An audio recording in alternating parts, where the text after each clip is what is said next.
اور برادرم حسن نظامی صاحب جو ہیں، میں ان کے گھر گیا تو میں نے 4 رکعت نماز ادا کی، اس لیے کہ مجھے وہ گھر اپنا گھر محسوس ہوا۔ میں اس سے زیادہ اور کیا کہہ سکتا ہوں۔ سفر کے باوجود میں نے وہاں 4 رکعت نماز پڑھی، اس لیے کہ مجھے بالکل ایسے محسوس ہوا کہ میں اپنے گھر آ گیا ہوں۔ اللہ کریم۔ بسم اللہ الرحمن الرحیم۔ مسافر قصر نماز پڑھے گا یا پوری پڑھے گا، آج اس بارے میں ہم گفتگو کریں گے۔ تو چند روز قبل مفتی چمن زمان، جس کو عرفان شاہ مشدی نے جو ہے مفتی اعظم پاکستان قرار دیا ہے، آج ہم اس کی اصلیت ظاہر کریں گے کہ وہ مفتی اعظم پاکستان تو اس کو بنا دیا گیا زبردستی، تو اس کی فقہی جو ہے وہ مہارت کتنی ہے اور کتنے وہ مسائل جانتا ہے اور شریعت کی دھجیاں اڑا کر رکھنے والا مفتی ہے۔ کہتا ہے جی میں کہیں گیا اور جو ہے مجھے وہ اپنا گھر لگا اور میں مسافر تھا تو میں نے پوری نماز پڑھی۔ یہ مسئلہ اس مفتی اعظم پاکستان مفتی چمن زمان نے یہ بیان کیا جو 14 صدیوں کے اندر کسی نے بھی بیان نہیں کیا۔ آج ہم اس مسئلے کے بارے میں دلائل کے ساتھ گفتگو کرتے ہیں۔ سب سے پہلے تو میں احادیث طیبہ آپ احباب کے سامنے رکھتا ہوں اور قرآن مقدس کی آیت کریمہ۔ اللہ تبارک و تعالی قرآن مقدس کے اندر ارشاد فرماتا ہے فَلَيْسَ عَلَيْكُمْ جُنَاحٌ أَن تَقْصُرُوا مِنَ الصَّلَاةِ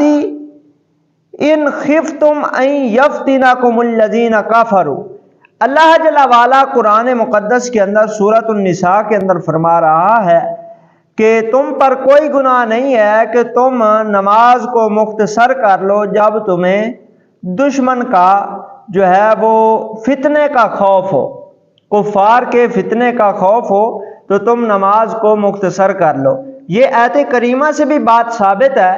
اور احادیث طیبہ کا حوالہ پیش کرتا ہوں۔ یہ میرے پاس جو کتاب ہے سنن ابن ماجہ، یہ میرے پاس موجود ہے، بیروت کا چھاپا ہے، حدیث نمبر 1065 ہے۔ حضرت یعلا بن امیہ رضی اللہ تعالیٰ عنہ فرماتے ہیں سألت عمر بن الخطاب رضی اللہ تعالیٰ عنہ، کہ میں نے حضرت عمر بن خطاب رضی اللہ تعالیٰ عنہ سے سوال کیا کہ قلت فلیس علیکم جناح ان تقصروا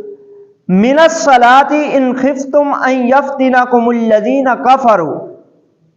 کہ یہ جو آیت کریمہ ہے اللہ جل وعلا نے فرمایا کہ جب تمہیں کفار کے فتنے کا خوف ہو تو تم جو ہے تم پر کوئی گناہ نہیں ہے، تم نماز قصر کرو، یعنی کہ نماز کو مختصر کر لو، یعنی کہ قصر نماز پڑھو۔ وقد امن الناس، حالانکہ لوگ اب امن کے اندر ہیں۔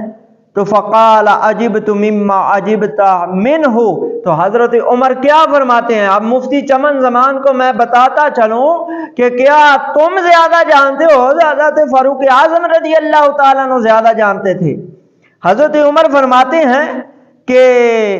عجبت، مجھے بھی میں بھی اس بات پہ حیران ہوں، مما عجبت منہ، جس سے تم حیران ہو۔ کیا کہ آپ امن کے اندر ہیں تو پھر بھی سفر کے اندر نماز قصر ادا کریں گے۔ تو فسألت رسول اللہ صلی اللہ علیہ وسلم عن ذالک، اس بارے میں نبی پاک علیہ السلام سے میں نے سوال کیا۔ حضرت عمر فرماتے ہیں کہ میں نے نبی پاک صلی اللہ علیہ وسلم سے اس بارے میں سوال کیا تو فقال، میرے آقا کریم علیہ السلام نے فرمایا صدقۃ تصدق اللہ بہا علیکم فاقبلوا صدقتہ، میرے آقا کریم علیہ السلام نے فرمایا یہ اللہ کی طرف سے تمہارے لیے صدقہ ہے تو تم اس صدقے کو، خیرات کو قبول کر لو۔ یہ سنن ابن ماجہ ہے، کاش کہ اس مفتی اعظم جس کو بنایا گیا ہے یہ سنن ابن ماجہ پڑھ لیتا، اور یہ میرے پاس مسلم شریف موجود ہے، اس کے اندر بھی نماز قصر ادا کرنے کے حوالے سے روایت موجود ہے۔ اگر میں سارے حوالے پڑھتا چلوں تو پھر جو ہے وہ ویڈیو لمبی ہو جائے گی۔ یہ میرے پاس سنن ابی داؤد ہے، اس کی میں روایت پڑھتا ہوں۔ حضرت جابر بن عبداللہ رضی اللہ تعالیٰ عنہ فرماتے ہیں، یہ بیروت کا چھاپا ہے، اور حضرت جابر فرماتے ہیں حدیث نمبر 1235 ہے، فرمایا کہ قال اقام رسول اللہ صلی اللہ علیہ وسلم بتبوک 20 یوما، یقصر الصلاۃ، حضرت جابر بن عبداللہ فرماتے ہیں کہ ہم نے نبی پاک صلی اللہ تعالی علیہ وسلم کے ساتھ تبوک کے موقع پر 20 دن قیام فرمایا اور نماز قصر ادا کی، اور یہ مسند احمد بن حنبل کی روایت ہے۔ یہ مفتی کاش جو ہے سنن نبی داؤد ہی پڑھ لیتا، اور یہ میرے پاس ترمذی شریف موجود ہے، یہ ترمذی شریف بیروت کا چھاپا ہے، اور اس کی حدیث نمبر 552 ہے۔ حضرت ابن عمر فرماتے ہیں کہ قال صلیت مع النبی صلی اللہ علیہ وسلم فی الحضر والسفر، آپ فرماتے ہیں کہ میں نے نبی پاک صلی اللہ علیہ وسلم کے ساتھ حضر میں بھی نماز پڑھی، سفر میں بھی نماز پڑھی۔ فصلیت معہ فی الحضر الظہر 4 وبعدها رکعتین، فرمایا حضر کے اندر یعنی وقت اقامت کے اندر مقیم تھا میں، تو میں نے نبی پاک علیہ السلام کے ساتھ ظہر کی 4 رکعتیں پڑھی اور اس کے بعد 2 پڑھی، اور فرمایا والعصر رکعتین ولم یصلی بعدها وصلیت معه فی السفر الظہر رکعتین وبعدها رکعتین، اور فرمایا کہ میں نے ظہر کی سفر کے اندر 2 رکعتیں پڑھی اور اس کے بعد پھر 2 پڑھی، اور کس کے ساتھ پڑھی؟ نبی پاک صلی اللہ علیہ وسلم کے ساتھ پڑھی، اور فرمایا والعصر رکعتین ولم یصلی بعدها شیئا، فرمایا سفر کے اندر عصر کی بھی 2 رکعتیں پڑھی اور اس کے بعد کچھ نہیں پڑھا۔ والمغرب فی الحضر والسفر سواء 3 رکعات، فرمایا حضر ہو یا سفر ہو، میں نے حضر اور سفر میں مغرب کی نماز نبی پاک علیہ السلام کے ساتھ پڑھی تو جو ہے برابر مطلب کہ 3 رکعتیں پڑھی، اور فرمایا لا ينقص فی حضر ولا فی سفر، مغرب کی نماز کے اندر 3 ہی رکعتیں پڑھی اور حضر کی حالت میں سفر کی حالت میں اس کے اندر کمی نہیں کی۔ وَهِيَ وِتْرُ النَّهَارِ، فرمایا یہ دن کے وتر ہیں، وَبَعْدَهَا رَكْعَتَيْنِ، اور اس کے بعد 2 رکعتیں ہیں۔ اور امام ترمذی نے اس حدیث کو فرمایا ھذا حدیث حسن، مفتی چمن زمان یہ حدیث حسن ہے، اور یہ میرے پاس بخاری شریف ہے، بیروت کا چھاپا ہے، بخاری کی بھی روایت پیش کر دوں، کاش تم اور کوئی نہ بھی پڑھتے تو بخاری ہی پڑھ لیتے۔ یہ میرے پاس بخاری شریف ہے، بیروت کا چھاپا ہے، 1081 نمبر حدیث ہے۔ حضرت یحییٰ بن ابو اسحاق فرماتے ہیں سمعت انسا،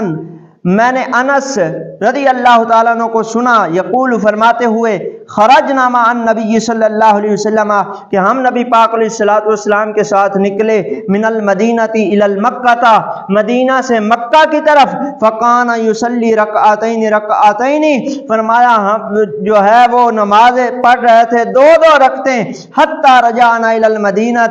یہاں تک کہ ہم مدینہ کی طرف واپس لوٹ آئے۔ تو قلت اقمتم